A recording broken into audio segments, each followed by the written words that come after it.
Texas moves to 5-0 for the first time since 2009. They defeat number 24 Kansas at home 40-14. Welcome to the Horns 24/7 Instant Reaction. My name is Tommy Yarsh alongside Eric Henry, also known as the flyest man in Austin, joining us from DKR Memorial Stadium. Eric, let's go ahead and start with this Texas defense. Once again, an excellent showing. Challenged with a little bit of a late notice at the quarterback position by Kansas. Jalen Daniels ends up not being able to go, so Jason Bean steps in. Daniels went out with a back injury, re-aggravated his back this morning. Kansas coming into this game was the number one team in the country on third down today. They go 0 for 8. I think that says a lot, Eric. What are your thoughts on the Texas defense? Yeah, absolutely, Tommy. I think you kind of hit the nail on the head. I had a chance to ask Steve Sarkisian postgame. I asked him, he talked about the need for his team to trust their training. When they get things that are thrown at them that maybe they were not expecting during the week, just to trust the training and fundamentals that they've worked on, right? And when he asked him about that postgame, he felt that, hey, in terms of Jason Bean versus Jalen Daniels, both quarterbacks, have an ability as dual threats. Jason Bean probably a little bit more of a runner than Jalen Daniels was looking to scramble to throw. But Steve Sarkisian really hammered home and emphasized it's about playing the scheme. No matter who's out there, trust the training and play against the scheme that you've prepped for all week. And that certainly paid off. Just took a look at the total numbers. Tommy, you can correct me if I'm wrong, but I believe Kansas only had 260 yards of total offense in comparison to a team that was coming into or entering this game averaging over 440 yards per game. They were ranked 25th in the nation in total yards. I believe the number they had coming to it was 460.2. So the fact that you hold them to basically half of their season average, while some teams or some people can make the argument that they didn't play the strongest of teams coming into this game, I still think it's a statement because, yes, that offense does run through Jalen Daniels, but they have game breakers like Devin Neal. We saw Devin Neal in the first play of the game, break a long run, but they were able to kind of settle in and, again, trust their training and really shut down what tends to be a very potent Kansas offense. And you are correct there, Eric. Only 260 yards of total offense and 14 points from Kansas today. A rare showing for them offensively. Obviously, Jalen Daniels not being in the lineup certainly hurts you a little bit, but Jason Bean has had a lot of playing experience too. Remember, Daniels was hurt for part of the year last year, and Bean had to step in and be the quarterback. So nonetheless, I think, like you mentioned, a strong showing by the Texas defense. Offensively, a little bit of a slow start. You really could say a slow start for Texas as a whole, but on paper, they absolutely exploded. 661 yards of total offense. That's the most in a Big 12 game in school history. Jonathan Brooks has his best game of his career, 20 carries for 217 yards and 2 touchdowns. That's 10.9 yards per carry. This running game continued to churn for Texas. Quinn Ewers, 25 of 35, 71% completion percentage for 325 yards, 1 touchdown through the air, which was a dart to A.D. Mitchell in the corner of the end zone. Adds in 2 more rushing touchdowns. He did throw his first interception of the season today as well. And then A.D. Mitchell goes for 10 receptions, 141 yards, and a touchdown too. Eric, I know I just rattled off a ton of numbers at you, but for overarching, what else stood out to you from the Texas offense? Like I mentioned, starting a little bit slow, but 27 points in the second half never hurts. Well, I'm going to come back to a lot of those numbers you mentioned, right? Because I think they are certainly worth mentioning repeatedly. But I want to talk about an area you didn't talk about. And, it's almost tough, right? Because the offensive line, no one really talks about them when they're doing their job, right? When they're not doing their job, it's what's wrong with the offensive line. So I want to give them credit because I talked about it coming into this game, the fact that they struggled at home with pre-snap penalties, really taking their road attitude and transferring that when we did this broadcast last week, bringing that back to DKR Texas Memorial Stadium. They did a phenomenal job outside of the Jake Majors snap, which Steve Sarkisian said post-game he didn't get into a complete explanation, wasn't sure if maybe, Jake just snapped and the quarterback wasn't ready or what happened there. But outside of that, the Texas offensive line played a phenomenal game. You talked about the rushing totals. Jonathan Brooks looked like, listen, JB may have looked like he made it look easy, but in my mind, the Texas offensive line opened up incredible holes for him. If you want to talk about the touchdown run that I know it was illustrated on the TV broadcast, but the job of the interior offensive line, again, we talk about them coming into the year possibly being a weakness or something that needs to improve, and we don't give them the credit that they deserve when they go ahead and do something that's have a phenomenal outing. They certainly had that here today. So want to shout out the offensive line. Also want to shout out Tommy.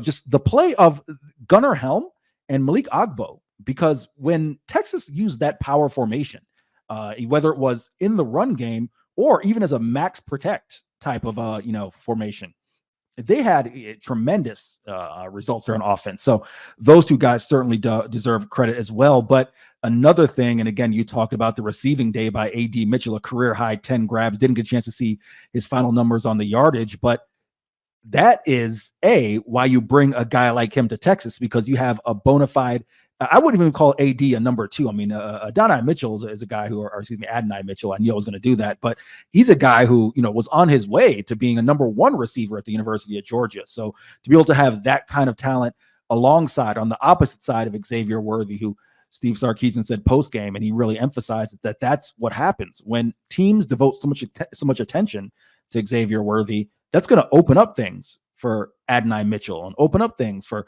we'll have to see if JT Sanders is healthy, but open up, we saw last week, open up things for him with a 100-yard day. It'll open up things for Jordan Winton. We saw Jonte Cook get involved as well. And last but not least, when you have to pay attention to the pass threats there, it opens up things for Jonathan Brooks. So all in all, a great offensive performance. You talked about it, the most offensive yards, most total yards in the program's history in the Big 12, which is 28 seasons. So certainly a big day. And then last but not least, Quinn Ewers as well. Another efficient game. And I wrote about this earlier this week.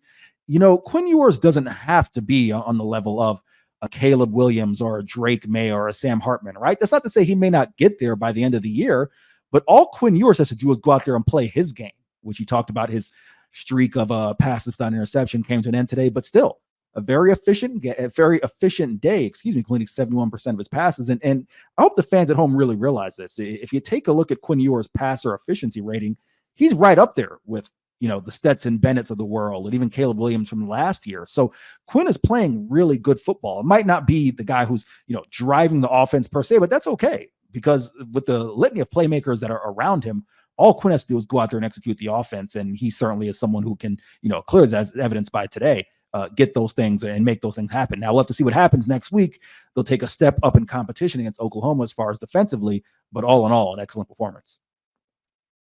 Yeah, you mentioned Oklahoma on the horizon, and I think one of the biggest areas of concern right now for this Texas team is the status of their superstar tight end. Jatavian Sanders went down in the game with what appeared to be a leg injury. Looked like he got rolled up in the post-game press conference. Steve Sarkisian saying they were hopeful that he could be back next week. Nothing structurally wrong with Jatavian Sanders. And then Ryan Watts also went out of the game with, I believe, a leg injury. Correct me if I'm wrong, Eric. Other than that, what other things, when you look ahead to Oklahoma next week, you mentioned the jump in competition, what areas of this game concern you? I think another one that I'll add in quickly here, not Bert Auburn's best day, 2 for 4 on field goals, missed from 50 and 47. Some of that not necessarily his fault. Those are pretty far away. But at the same time, you got to get points on the board.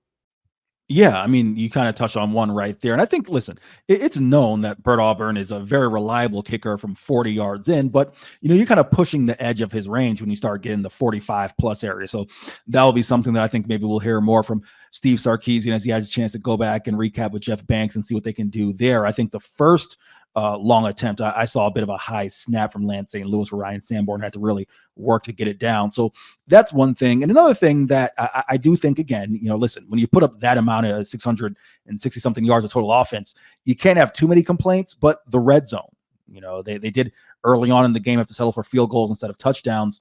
That's something that when Steve Sarkisian was asked about that, he kind of said, hey, listen, stats, you can make stats look like anything. I'm kind of paraphrasing what he said. He said he's not too concerned with the stats. The fact of the matter is his team is 5-0. And at the end of the day, you got to agree with him, right?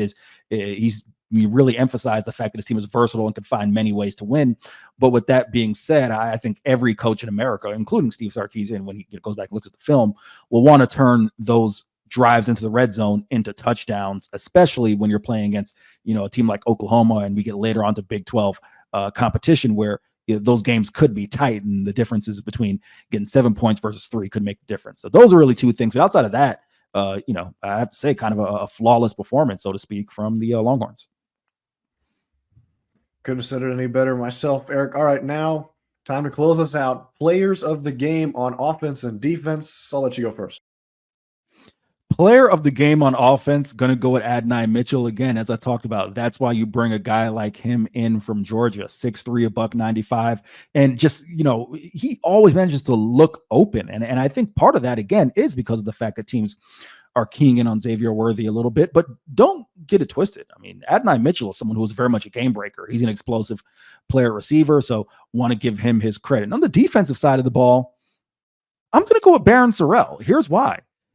That play, that fourth down stop where, they caused the miscommunication on the read option there between Jason Bean and I believe it was Daniel Hinshaw was the running back. Baron Sorrell broke in there and really busted that play wide open. And I mean, that play right there, I don't want to say it made all the difference in the ball game, but that made the difference. I believe the score was 20-14 at that point, made the difference when Kansas converting a big first down and kind of taking some of the momentum away from Texas and, having it in their side and giving the ball back to Texas inside Kansas territory, inside the 35-yard line. Texas quickly converts that to a touchdown, and they break the game wide open from there. So Baron Sorrell, I think he made the defensive play of the game. All right, two really solid picks there, Eric. I like those. Adonai Mitchell was a hard one to top. Well, actually, not really. I think this is a pretty easy one for me. But going back to your point, I think Adonai and Xavier Worthy together, we say wide receiver one, wide receiver two. It really is just 1A and 1B, I think, to be completely honest with you. And you can interchange those two. But for my offensive player of the game, Jonathan Brooks was my pretty easy pick. I'm going to read you his stat line again because it was a career day. 20 carries, 217 yards, and 2 touchdowns. Again, 10.9 yards per carry. This Texas run game is churning right now, and it's largely in part to Jonathan Brooks, who, if you remember, had a big day against Kansas last year, went for over 100 yards after Bijan Robinson had somewhere near 250, I believe. Defensively, I'm going with Jayhawks Barron, really just flying all over the field like he usually does. He closes out with 3 tackles, a tackle for loss, and the fumble recovery on that fourth down that, Eric, you mentioned a couple minutes ago. So Jonathan Brooks and Jayhawks Barron, the two JBs, get offensive and defensive player of the game for me. And so that's going to wrap up this week on the horizon, everyone's favorite week in Texas, Red River Rivalry, coming up at the Cotton Bowl in Dallas on Saturday, the 119th meeting between the Texas Longhorns and the Oklahoma Sooners, their final one in the Big 12 before they both head out to the SEC. Should be a good one. Thanks so much for joining us here on the Horns 24/7 Instant Reaction. Make sure you like this video and subscribe to the channel for more content. Plus, turn on notifications so you're the first to know when new videos come your way. For Eric Henry and the rest of the crew, I'm Tommy Yarsh. Thanks for joining us, and we'll see you next time.